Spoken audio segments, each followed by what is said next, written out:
Hello, welcome to language. But before we get to our language, I wanted to share with you, that we are in the section of the unit of nocturnal animals. So today, remember I showed you the video of the Indian flying fox?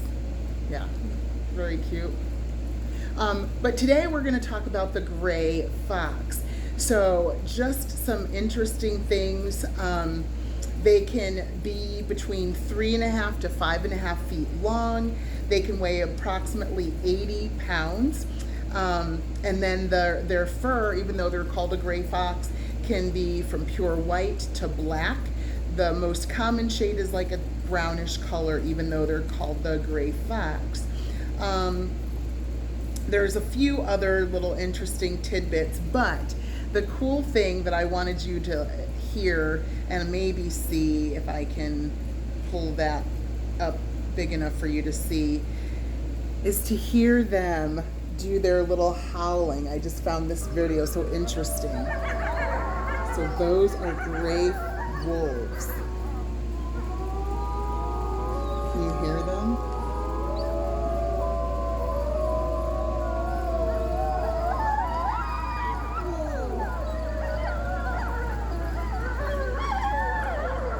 Look at that.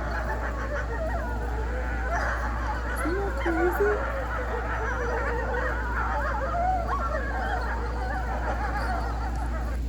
Wow, right? Pretty crazy, huh?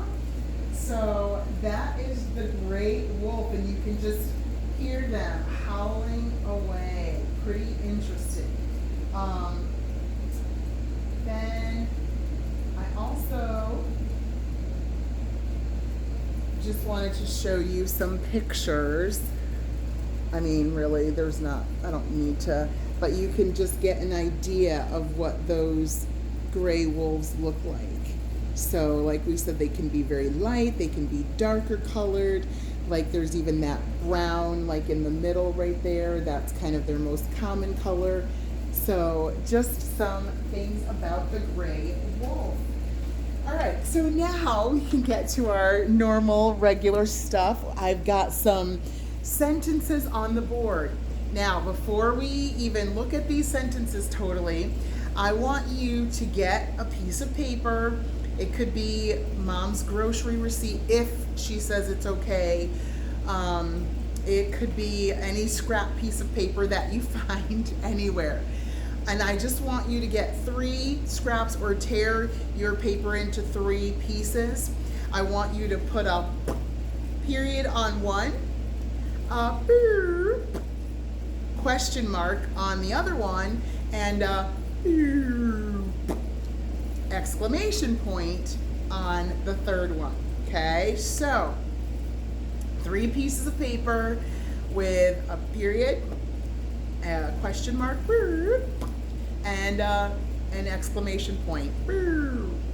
Okay, and when we look at our sentences, you are going to put that on your TV screen or your iPad screen or phone screen, whatever you're on. You're just gonna put that proper punctuation up before I get the proper punctuation up. See if you can beat me by putting it up there.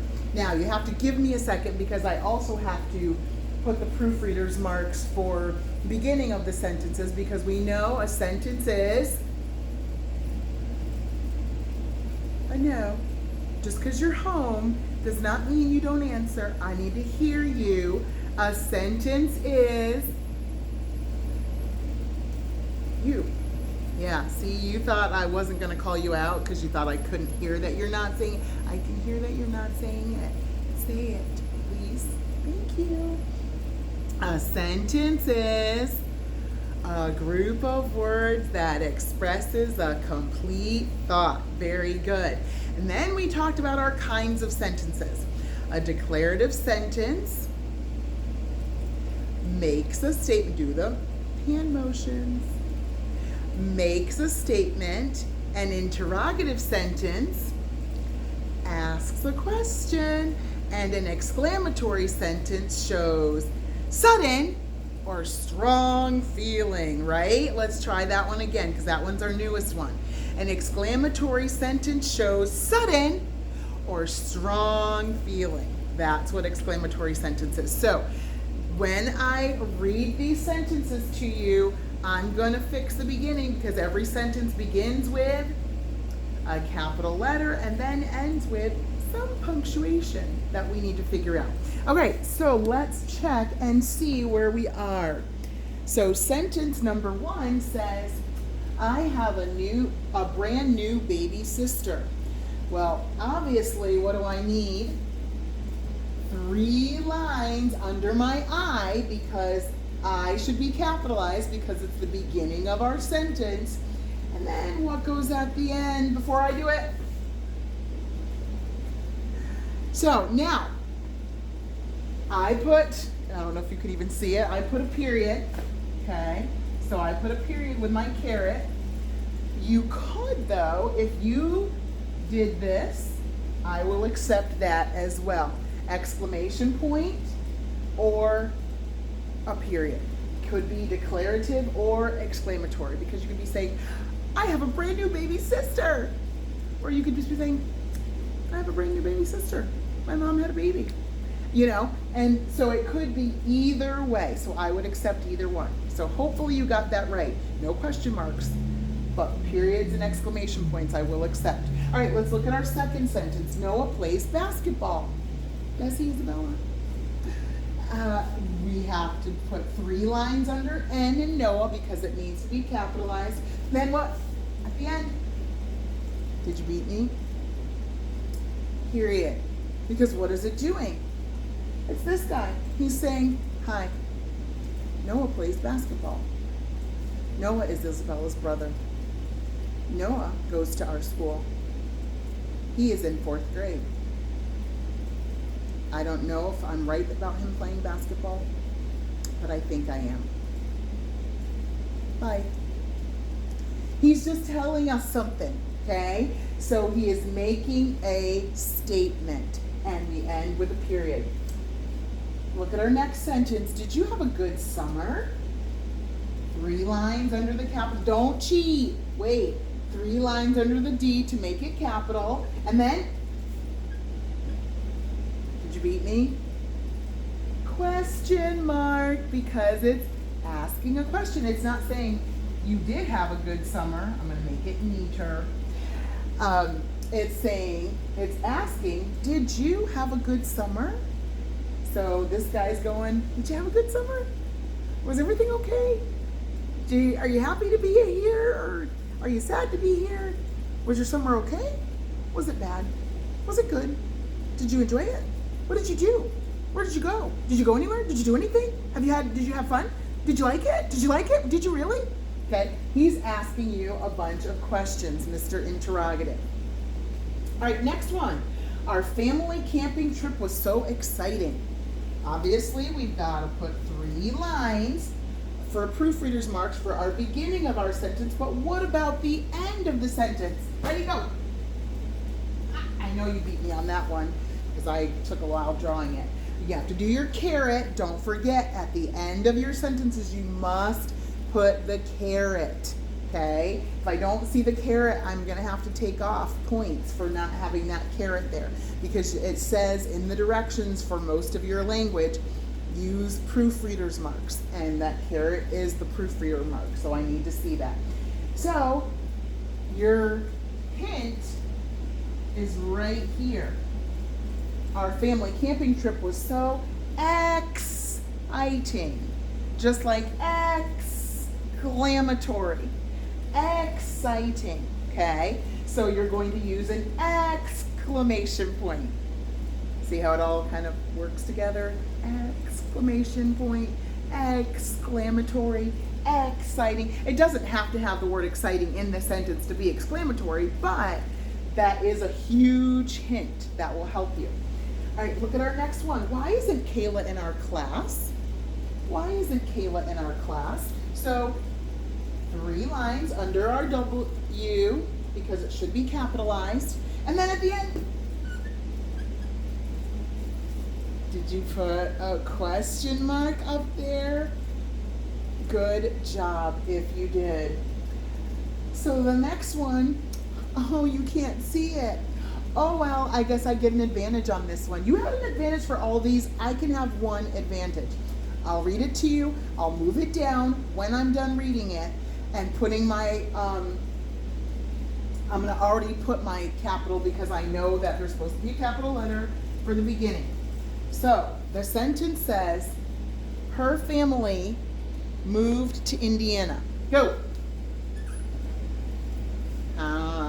I get at least one advantage. You had advantage for all of these to look at them and see them way before. This one, I get.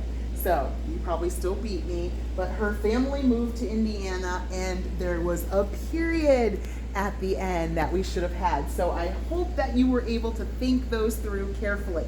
Now I'm gonna read some clues and you're gonna tell me what kind of sentence goes with the clue. Asks a question. What kind of sentence? Interrogative. So remember, don't say a question sentence because there's not a question sentence. You got to use the big words. Mr.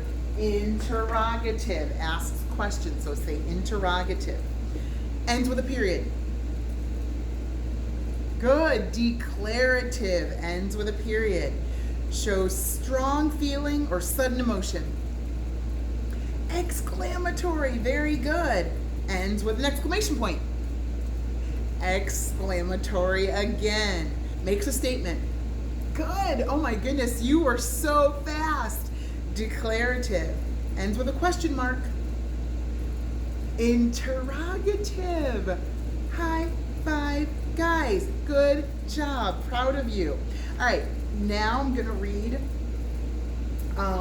some more sentences. This time, instead of holding up your period or exclamation point or question mark, you're going to make the sounds. So I already made the sounds for you. If it's a period, you're going to go.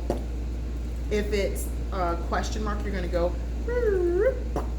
And if it's an exclamation point, you're going to go. Okay. So I'll read the sentence and you have to do the for the end. Okay? I know your parents are going to be wondering, what are you doing in there? But it's okay. Just tell them, oh, Mom and Dad, it's that crazy Miss Monroe. Don't worry. Okay, ready? I've looked and looked, but I cannot find my socks anywhere. Which one should it be? I've looked and looked, but I cannot find my socks anywhere. Very good. Okay, it's not asking a question. It's not saying, hey, can you find my socks? It's saying, I can't find them anywhere. So it's exclamatory sentence, exclamation point. Has anyone seen my library book? Yes, good. Good job. There is a huge spider right by our front door. That, right? What is Grandma baking? I want to know what she's baking. So when you think interrogative, you think there's an answer. Oh, Grandma is baking bread, or Grandma is baking cookies, or Grandma is baking a gingerbread house, or something like that. So you can answer it. So that is interrogative. Good. What a delicious smell. Some of you are waiting to see what your friends are going to say or what Miss Monroe says. What a delicious smell. Is that telling you something? Is that asking you something? Or is that sudden or strong feeling about something? Well, when it's a delicious smell, like French fries, what a delicious smell.